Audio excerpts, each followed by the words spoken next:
Hey, welcome back guys. Now let's talk about how you can change the battery in this Chevy Trax key fob here. It works for these models 2018, 2024, and you don't need any fancy tools. You just need only one battery like this 2032, and you can find this battery everywhere, and also a small flat screwdriver.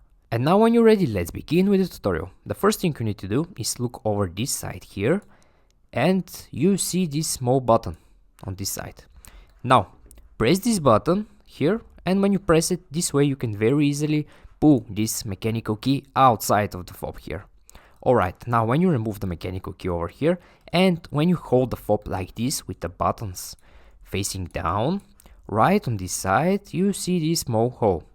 Alright, now right in this hole, take the tip here of the mechanical key and insert the tip right in this hole like this.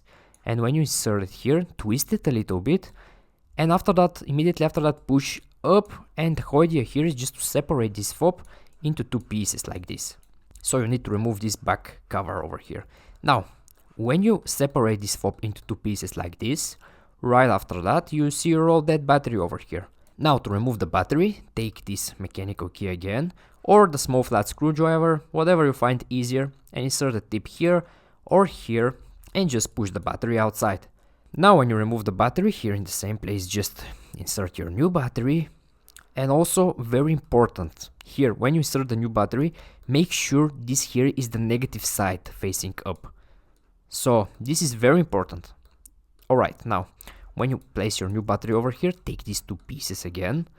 Make sure these corners here match perfectly, all corners match perfectly, and just snap them together.